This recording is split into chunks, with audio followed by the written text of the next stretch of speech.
Well, it's great to be with you today with some good news. I know this journey of COVID leads to some challenging times, and I want to assure everyone in Salt Lake County that I'm committed to both the health and safety of our residents, but I'm also committed to our economic prosperity and to our future economic prosperity. And if we look at the data, we see some promise right now in our state and in our county. We have seen some sectors rebound quite nicely from closures, from the early news of COVID, but we've also seen some lags and some concerns. We know that our tourism business, it'll take some time. We're seeing fewer visitors here in our state. We're seeing closed facilities and conferences delayed. And we're also seeing businesses that are having a harder time making it back as we open up, with limitations certainly, but as we open up due to COVID. So we're here today with that good news to announce that Salt Lake County will be expanding the criteria around our business grant program, and that we will be giving out additional resources to the community.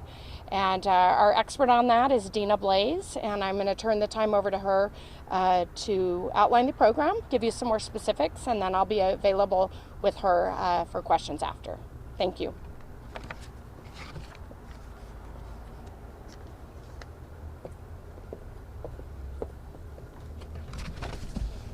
You're welcome. I've gotten pretty good at this wiping down thing, so.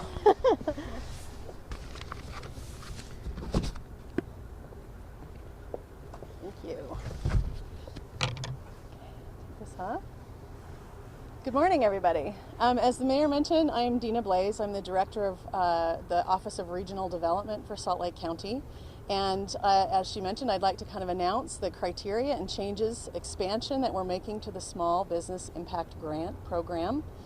Before I do that, though, I want to just sort of give everyone kind of a status update on where we are on round one. So round one officially sort of closed on the 23rd of July. But we have 267 applications that are currently active in that round one and will continue to be reviewed and assessed until we sort of close them all out. Either decide they need additional information from us, go ahead and approve them, or if there are reasons for which those applications are declined, then we'll do that. But I want to just let you know that we've had 142 applications approved, distributing about $2.5 million throughout the county, and we still have 125 applications that are under review. So, and they total, the requests that have been made in those applications is about $2.1 million. If you'll remember, the purpose of the grant program from the very beginning, the mayor said to us, we have got to help businesses that are slipping through the cracks, that have not been supported or helped or found the financial aid they need through either the Paycheck Protection Program or the Economic Injury Disaster Relief Program that the SBA had issued, if you remember, in early April. So that remains our commitment to help those smaller businesses. And then we also wanted to provide direct support to businesses that had been directly impacted by the health department and the health orders that were issued. So what we had were food service establishments, personal care service kind of businesses, hairstylists, fitness areas, wellness salons, yoga studios that were really impacted directly by that, by the health order.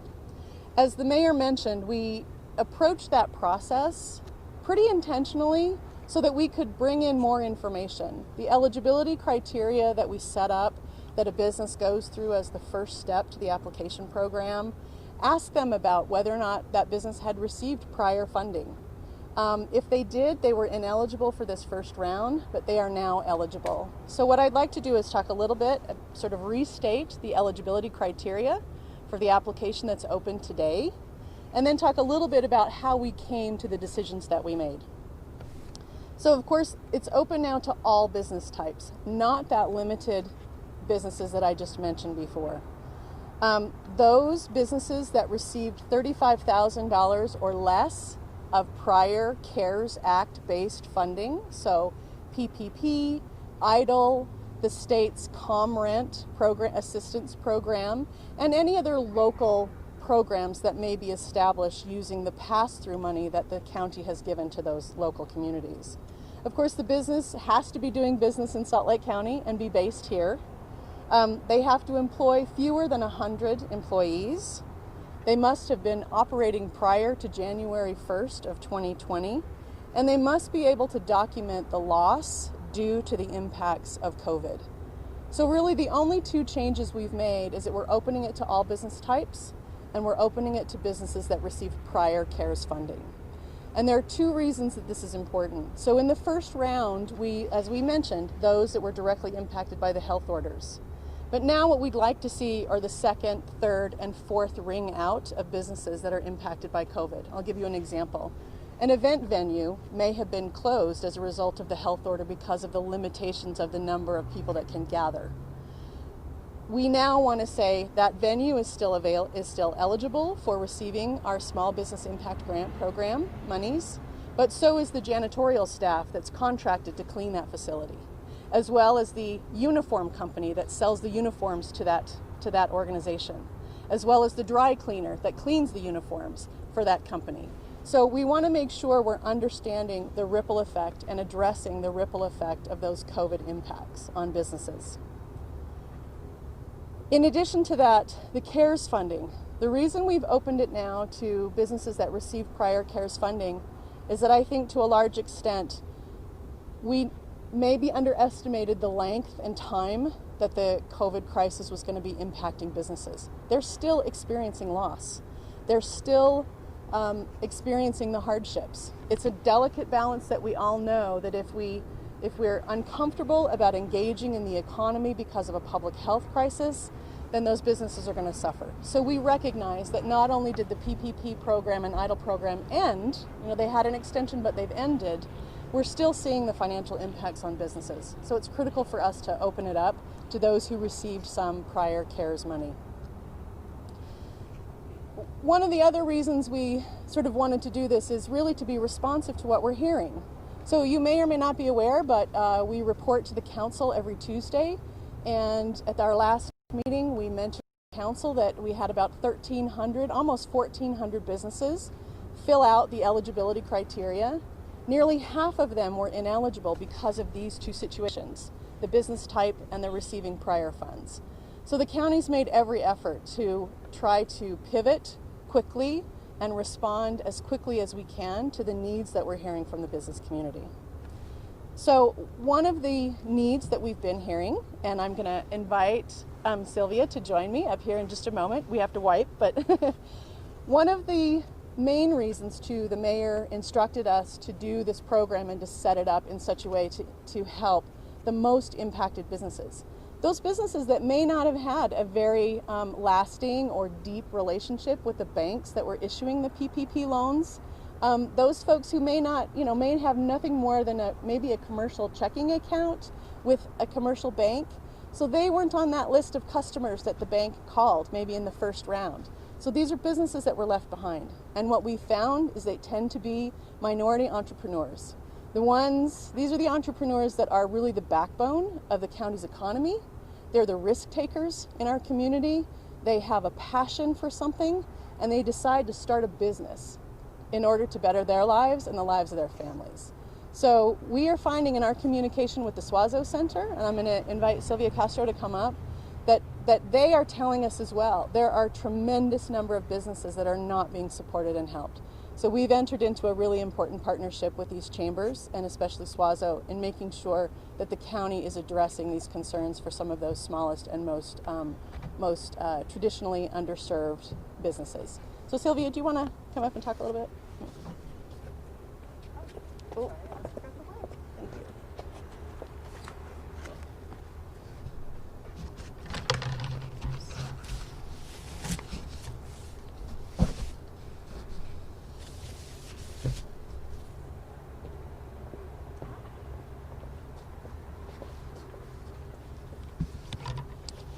Good morning.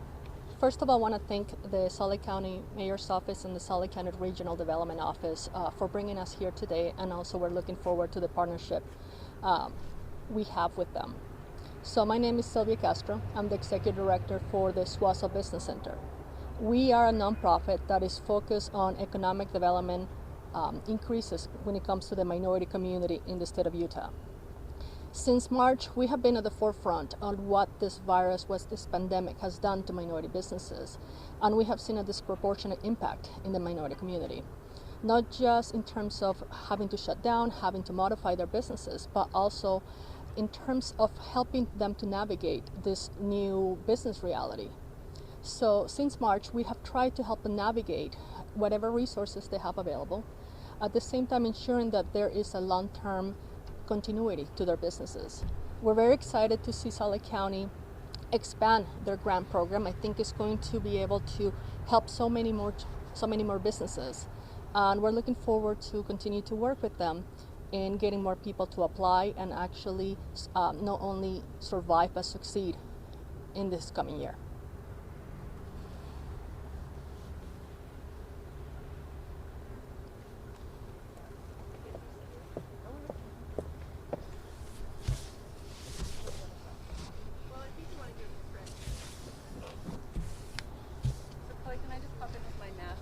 Absolutely. So we also just want to introduce Craig. Craig is one of our grant recipients, and just want to give him an opportunity to kind of talk about his experience with the grant program and what it's the impact it's having on his business. And I want to thank everyone. I want the economic development, the mayor, and Dina, who I've known for a long time. I want to say,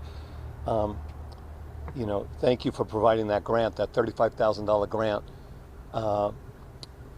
Will help us prevail and go on to another year or two in business, because we have Liberty Park rides and concessions at Liberty Park, and it's just given us the opportunity to stay open.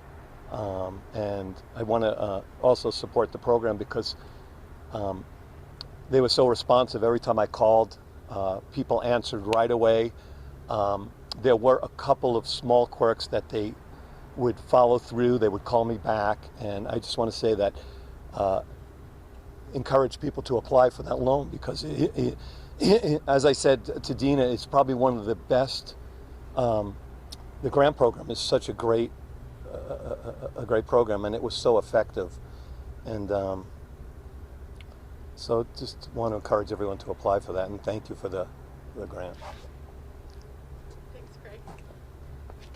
So we want to take any questions you might have, any of the specifics about the program, or yes. How much is the total grant that you have? So I guess how much money do you have left? We have about $35 million left. Yeah. And there's nothing we would like more than to spend it in jurisdictions all over the county. So. And if I could elaborate a little. I'd be a tiny bit off topic, but it kind of builds on the question, Ben.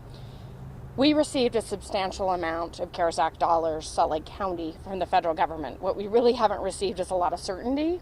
So what we've done while we wait for Congress to determine the next phase of the CARES Act funding or additional federal funds is move funds into the community. We have a program that distributes funding to our municipal partners. We have this program and now an expanded program. And then, of course, we have our health interventions, and those are the general categories for our CARES Act dollars. We have set aside funding of our CARES Act grants for the vaccine administration in the future. Right now, the federal government is cutting us off on December 30th, and I would ask our federal delegation to recognize that COVID is not going away on December 30th. It's all of our deepest wish that it would, but we know that this challenge will resonate and continue into 2021. So we need more time from the federal government to be able to address the needs. In the meantime, we recognize, as Dina stated, their need in the community, small businesses that are impacted, and we're working hard to get funds out under the guidelines that we're allowed to through our CARES Act dollars. And I also just want to say, I know your business. My aunt actually ran that business forever when I was a child, so I didn't serve cotton candy or run rides, but I think every one of my brothers and sisters did. And this is exactly the kind of business that we want to support. The concessions at Liberty Park not only bring joy to families, but they hire you. I know you have young teenagers working for you, and they rely on the funding, and adults as well. And we want to keep businesses like yours up and running into the future. This funding will provide that bridge, that safety net. And remember, this is a grant. If you're eligible, there are no repayment terms. This is your funding to run your business and to create a bridge into days where you're back at it without COVID, when our economic impact is behind us. Are there other questions? So no term, there is, because it's a grant, No. terms, no nothing, it's just free money. It's free money.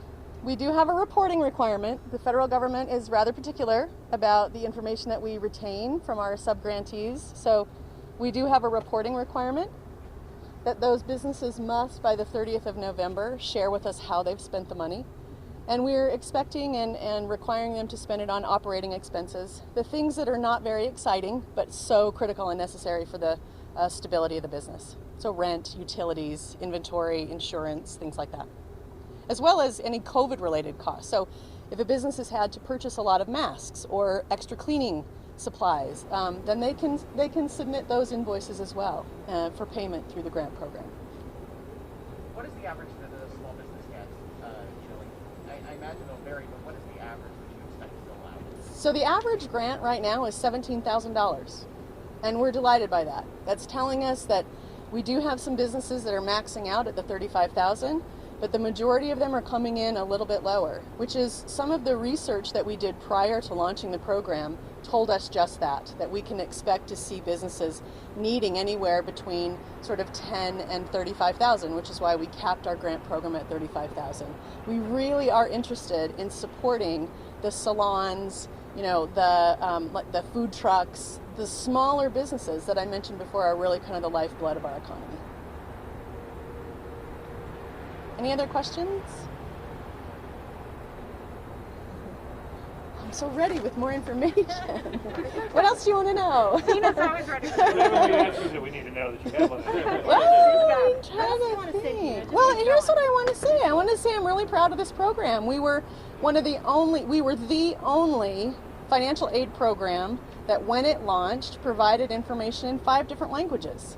I mean, we have the people who are answering the phones that Craig mentioned. We have folks that speak Vietnamese, that speak Chinese, that speak Spanish, so that these businesses are not feeling like they've got yet another hurdle that they have to overcome.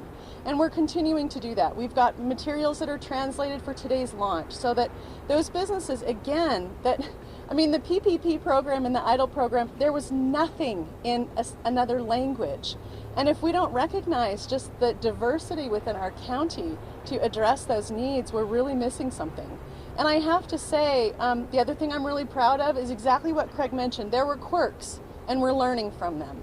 We learned an amazing amount of information from Sylvia and her constituents about blind spots that we had, that we've adjusted, we've responded, we're doing it better. I'm just really proud to say that I think working collaboratively, sometimes the pandemic, obviously it's very scary and it's threatening and we're nervous about what's going to happen, but I think it's also created a new kind of enhanced desire to collaborate with the organizations that we maybe haven't as actively in the past. And so I'm just really proud, not only that we're getting money to these businesses and trying to stabilize them and helping them with long-term recovery, but that we're looking at it in a new way, that there's a new opportunity for us to think a little bit differently about the economic diversity within Salt Lake County and make sure we're really helping it thrive into the future. So there's my speech. And I think we have a WebEx. Do we have questions? Okay. We have one question that asks, what is the deadline for applying for a grant from the Small Business Impact Program? So there is no deadline. We're going to keep this going until we run out of money. So please help us run out of money. That's what we want. We would like the program to end as quickly as possible, meaning we'd like to give out as much as we can. But we do want to make sure that we're responding to the needs. So there is no deadline.